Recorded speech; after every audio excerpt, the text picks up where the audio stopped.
Good morning friends, स्वागत है आपका अपने YouTube channel study with Ravi Thakur पर। तो चलिए आज के हिंदू एडिटोरियल वोकैबुलरी की शुरुआत करते हैं।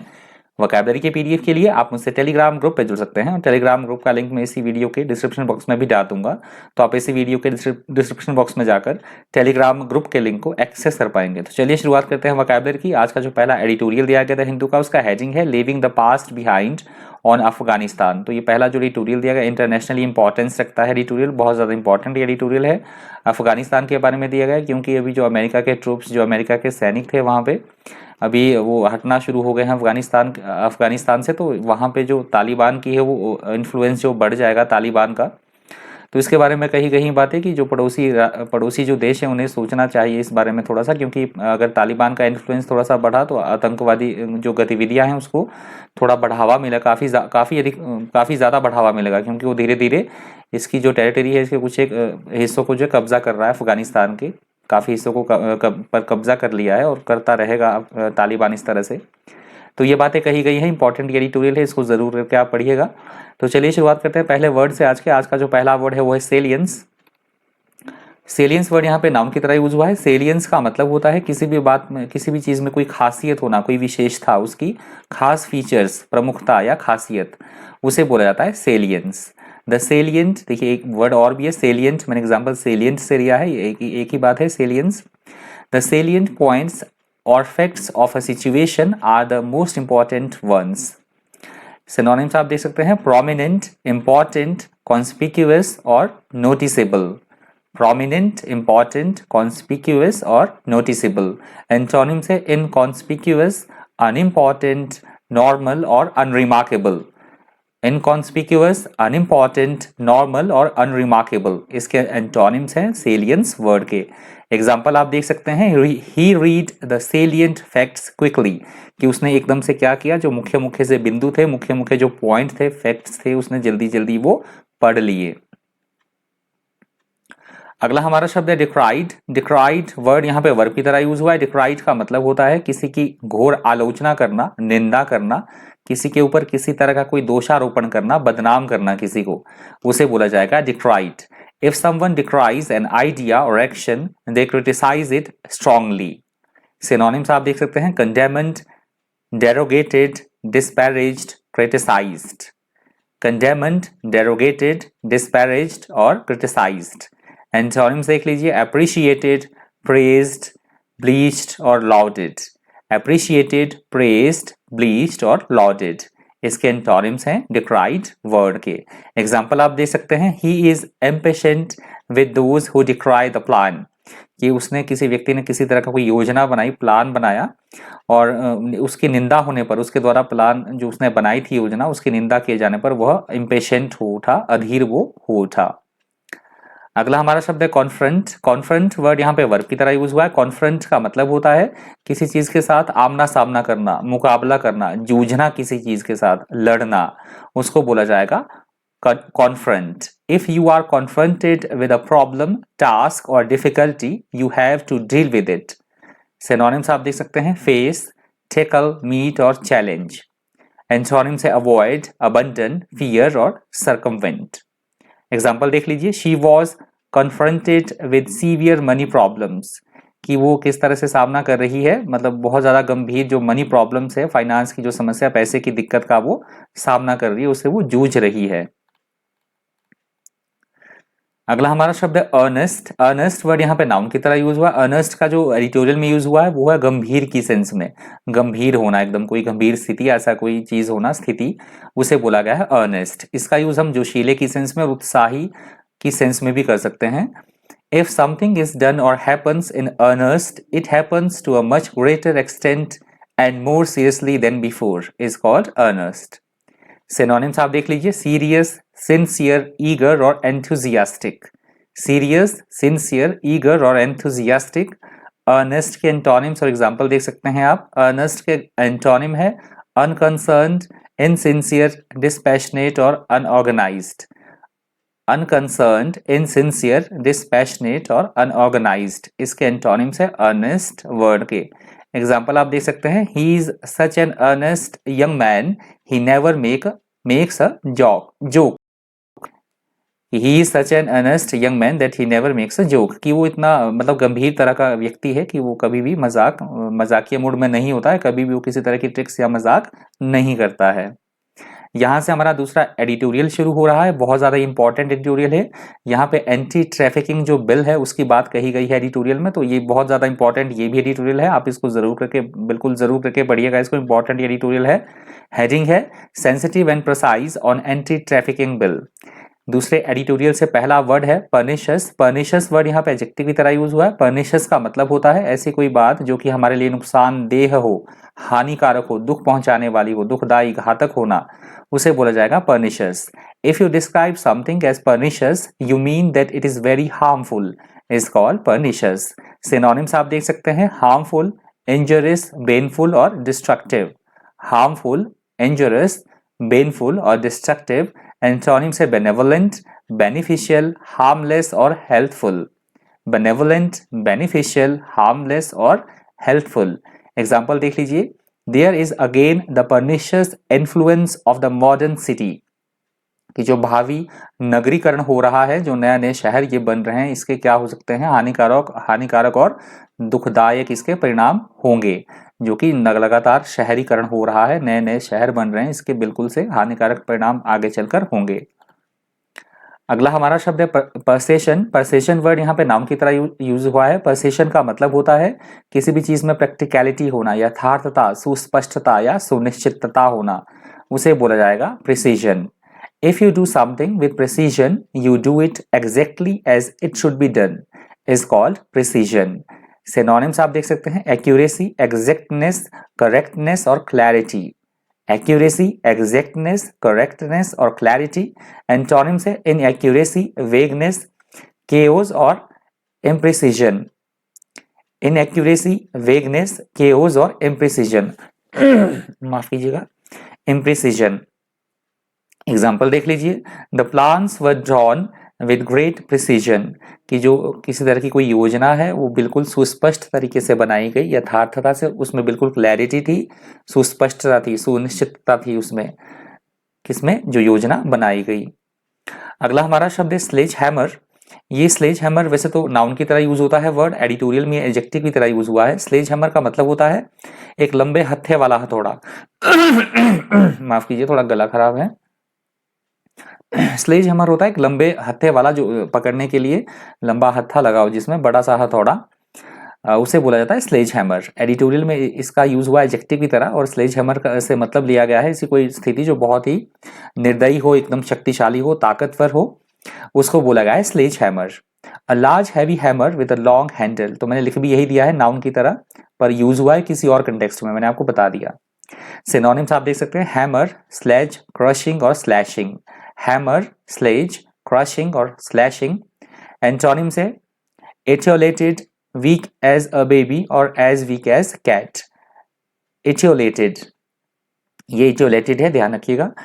एग्जाम्पल आप दे सकते हैं, these two amendments are the sledge hammer approach, की जो दो किसी तरह की कोई अमेंडमेंट्स किए गए हैं, सुधार किए गए हैं, ये बहुत ही शक्तिशाली हैं, बहुत ही ताकतवर एक अप्रोच है। अगला हमारा शब्द है इटरेशन। इटरेशन वर्ड यहाँ पे नाउन की तरह यूज हुआ है। इटरेशन का मतलब होता है किसी भी चीज को बार बार कहना, जोर देके बार बार दोहराना, किसी चीज को पुनरावृत्ति करना, उसे बोला जाएगा इटरेशन।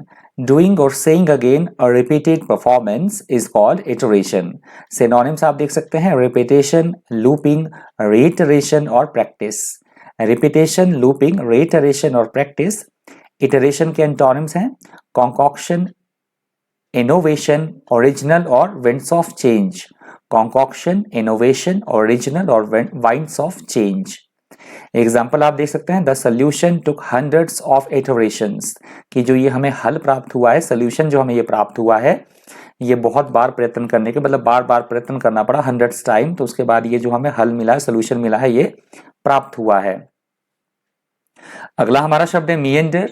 मिएंडर वर्ड यहाँ पे वर्ब की तरह यूज हुआ है। मिएंडर का मतलब होता है किसी चीज से उलझना, या हम बोल सकते हैं जैसे सरकारी काम होते हैं तो वो बहुत देरी के साथ होते हैं, फाइल खिसकते हुए आगे आके समय लगता है, तो आप समझ सकते हैं, मतलब लेट करना जानबूझकर किसी काम को करने में। जो एडिटोरियल में इस कंटेक्स्ट में ये वर्ड यूज हुआ है, लटकने की सेंस में, देरी से, जानबूझकर देरी करना किसी चीज में। या हम बोल सकते हैं बेकार में ही इधर उधर घूमना या अनावश्यक ही देर करना, दैट इज कॉल्ड मिएंडर। या टेढ़ा मेढ़ा कोई चीज हो उसे भी मिएंडर बोला जाता है, जैसे सड़कें पहाड़ों में जिगजैग होती हैं। If you meander somewhere you move slowly and not in a straight line, that is called meander। Synonyms आप देख सकते हैं wander, roam, curve और twist। wander, roam, curve और twist। एंटोनिम्स है bolt, dash, stay और determine। एग्जाम्पल देख लीजिए फटाफट से। we meandered through a landscape of mountains, rivers and vineyards। वेनयार्ड्स, ये वेनयार्ड होता है अंगूरों का बगीचा, कि हम कहाँ किस किस जगह से हम गए, कैसी कैसी जगहों से हम गए, माउंटेन्स, रिवर और मतलब ऐसे टेढ़े मेढ़े रास्ते से हम इनको देखते हुए गए। माउंटेन्स, रिवर्स और वेनयार्ड्स। वेनयार्ड्स मैंने बता दिया, न्यू वर्ड है, ध्यान रखिएगा। वेनयार्ड्स होता है अंगूरों का बगीचा। अगला हमारा शब्द है एनवेसेज। एनवेसेज वर्ड यहाँ पे वर्ब की तरह यूज हुआ है। एनवेसेज का मतलब होता है किसी भी चीज की कल्पना करना, किसी चीज के बारे में सोचना, परिकल्पना करना, उसे बोला जाता है envisage. If you envisage something you imagine that it is true, real और likely to happen is called envisage. Synonyms आप देख सकते हैं एनविजन, विजुअलाइज, पिक्चर और प्रेडिक्ट। एनविजन, विजुअलाइज, पिक्चर और प्रेडिक्ट। एंटोनिम्स है अनफोर्सीन, विथड्रॉन, डिसमिस और forget. Example देख सकते हैं आप, I don't envisage any problem with this, कि मुझे इसके साथ किसी भी तरह की कोई प्रॉब्लम, मतलब मैं कल्पना नहीं कर सकता, मुझे कोई भी मतलब इस काम को करने में किसी भी तरह की कोई प्रॉब्लम नहीं दिखाई दे रही है। अगला हमारा शब्द है विशस। विशस वर्ड यहाँ पे एडजेक्टिव की तरह यूज हुआ है। विशस का मतलब होता है ऐसी ऐसा कोई पर्सन या ऐसी कोई स्थिति, ऐसी कोई बातें जो बहुत ज्यादा क्रूरता के साथ अपनाई जाए, ऐसा कोई व्यक्ति जो कि बहुत ज्यादा दुष्ट हो, निर्मम हो, ऐसी कोई चीज जो बहुत ही क्रूरता हो जिसमें, या अनैतिक होना, उसे बोला जाता है विशस। अ विशस पर्सन और a vicious blow is violent and cruel is called vicious. Synonyms आप देख लीजिए, क्रूअल, सेवेज, विक्ट और एविल। क्रूअल, सेवेज, विक्ट और एविल। एंटोनिम्स है गुड, काइंड, नाइस और बेनेवोलेंट। बेनेवोलेंट। एग्जाम्पल आप देख सकते हैं, he was a cruel and vicious man, कि वो कैसा व्यक्ति है, कैसा आदमी है, वो बिल्कुल से कठोर और निर्दयी, वो बिल्कुल एकदम दुष्ट व्यक्ति है। अगला हमारा शब्द है वॉसिफेरस। वॉसिफेरस वर्ड यहाँ पे एडजेक्टिव की तरह यूज हुआ है। वॉसिफेरस का मतलब होता है अपने भावनाओं का, जो हमारे विचार हैं या भावनाएं हैं, उसको जोरदार, गंभीर तरीके से, या हम बोल सकते हैं बहुत ही प्रभावशाली तरीके से व्यक्त करना, कि जिसको हम बोल रहे हैं उसे वो सुनना ही पड़े। मतलब हम चाहते हैं कि हमारी बातें जो हैं, हमारे व्यूज जो हैं, हमारे ओपिनियंस जो है वो दूसरों के द्वारा सुने जाए, जिसे हम बोल रहे हैं, उसे बोला जाता है वॉसिफेरस। वॉसिफेरस। If you describe someone as vociferous, you mean that they speak with great energy and determination because they want their views to be heard, is called vociferous। vociferous के synonyms देख लीजिए। synonyms है clamorous, blatant, strident और loud। clamorous, blatant, strident और loud। antonyms है quiet, different, baseful और gentle। Quite, different, बेसफुल और gentle, इसके एंटोनिम्स हैं आपके वॉसिफेरस वर्ड के। एग्जांपल देख लीजिए, he vociferously opposed the state of emergency imposed by the government, कि उसने बहुत ही कड़े ढंग से, बहुत ही आलोचना की जो गवर्नमेंट ने जिस तरह से आपातकाल घोषित किया, तो किसी व्यक्ति ने उसका बहुत ही खतरनाक तरीके से, बहुत ही जोरदार तरीके से विरोध किया। अगला हमारा शब्द है एग्रावेटेड। एग्रावेटेड वर्ड यहाँ पे वर्ब की तरह यूज हुआ है। एग्रावेटेड का मतलब होता है किसी भी स्थिति को, किसी भी कोई प्रॉब्लम है या कोई डिजीज है, कोई समस्या है, कोई कठिनाई है, तो उसको और ज्यादा से गंभीर बना देना, और ज्यादा से उसको बिगाड़ देना, वर्स कर देना, बद से बदतर बना देना किसी चीज को, उसे बोला जाएगा aggravated. To make something worse or more serious is called aggravated। Synonyms आप देख सकते हैं provoked, annoyed, irked और vexed। Provoked, annoyed, irked और vexed। Antonyms है peaceful, beautiful, happy और worry free। Peaceful, beautiful, happy और worry free। Antonyms हैं aggravated word के।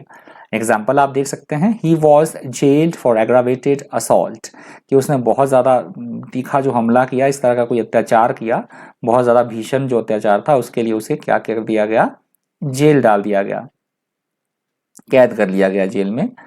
अगला हमारा शब्द है गास्टली। गास्टली वर्ड यहाँ पे एडजेक्टिव की तरह यूज हुआ है। गास्टली का मतलब होता है ऐसी कोई स्थिति जो बहुत ज़्यादा हमें नुकसान पहुंचाने वाली हो, अत्यंत अप्रिय या हानिकारक होना, तो उसे बोला जाएगा ghastly.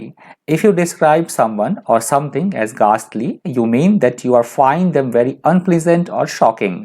Is called ghastly. Synonyms देख लीजिए फटाफट से, awful, terrible, frightful और gruesome. Awful, terrible, frightful और gruesome. Antonyms है delightful, lovely, pleasing और charming. डिलाइटफुल, लवली, प्लीजिंग और चार्मिंग इसके एंटोनिम्स है गास्टली वर्ड के. एग्जाम्पल देख लीजिए, it was the worst week of my life, it was ghastly. कि जो पिछला हफ्ता था वो मेरे लाइफ में सबसे जो वर्स्ट वीक था, मेरी लाइफ का सबसे खराब हफ्ता था. और इट वॉज वेरी गास्टली क्योंकि ये बहुत ही हानिकारक था, बहुत ही दुख पहुंचाने वाला था. तो ये गास्टली वर्ड आज के द हिंदू एडिटोरियल वोकैबुलरी का अंतिम शब्द था. यदि आपको वीडियो हेल्पफुल लगा हो, इन्फॉर्मेटिव लगा हो तो प्लीज़ वीडियो को लाइक कर दीजिएगा. आपको लगता है कि वीडियो शेयर करने लायक है तो प्लीज़ वीडियो को ज़्यादा से ज़्यादा शेयर भी कर दीजिएगा. मेरे चैनल पर आप पहली बार विजिट कर रहे हैं तो चैनल को सब्सक्राइब करना और साथ में बेल आइकन प्रेस करना बिल्कुल भी मत भूलिएगा, जिससे मैं जब भी कभी नई वीडियो अपलोड करूंगा तो उसकी नोटिफिकेशन आपको टाइम टू टाइम मिलती रहा करेगी. और अगर आपका कोई सजेशन है, आपका कोई कमेंट है तो प्लीज़ कमेंट बॉक्स में ज़रूर करके पिन कर दीजिएगा, मैं उसका उत्तर आपको ज़रूर दे दूंगा. आप प्लीज़ कोई सजेशन है, किसी तरह का कुछ आपने बोलना है तो कमेंट कर दीजिएगा. आप अगर इस वीडियो की अगर आपने ऑडियो सुनना है, ऑडियो अगर एक दो बार आप सुन लेंगे दिन में ऑडियो को, तो आपके जो वकैब है वो अच्छी तरह से दिमाग में बैठ जाएगी. आपके वकैब मतलब जिन चीज़ों को हम सुनते हैं, देखते भी हैं, तो है विजुअलाइज और साथ में हम सुन भी रहे हैं, तो वो बहुत अच्छी बात है. परंतु आप बिजी हैं, कहीं इधर उधर भी घूम रहे हैं, जैसे हम गाने सुनते हैं, म्यूजिक हम सुनते हैं, तो उसी तरह से आप यदि आपने सुनना है, ये मेरी वॉइस को अगर सुनना आप चाहते हैं तो मुझे आप खबरी ऐप पे फॉलो कर सकते हैं. आप प्ले स्टोर से जाके खबरी ऐप डाउनलोड कर सकते हैं. वहाँ पे सरकारी नौकरी एक ऑप्शन होगा, तो वहाँ पे जाके आपको मेरा चैनल मिल जाएगा द हिंदू वोकैब. तो आप वहाँ सारी मैंने इसकी जो जितनी मैं वीडियोस बनाता हूँ यूट्यूब पे, तो उसकी मैंने ऑडियोज भी मैं बनाता हूँ खबरी ऐप पे, तो आप वहाँ जाके मुझे सुन सकते हैं. वहाँ पे और भी सारे क्रिएटर्स काम करते हैं. यदि आपको करंट अफेयर्स भी सुनना है तो वहाँ पे करंट अफेयर्स भी है, काफ़ी सारी चीज़ें हैं, मोटिवेशन भी है. आप तो बड़ी अच्छी एक ऐप है, तो आप सुन सकते हैं वहाँ पे जाके. ऐप आप प्ले स्टोर से डाउनलोड कर सकते हैं. ऐप का नाम है खबरी. तो आज के द हिंदी एडिटोरियल वोकैबुलरी में इतना ही. इसी तरह के इन्फॉर्मेटिव वीडियोस के लिए बन रही है चैनल पर. Thank you, thanks for watching.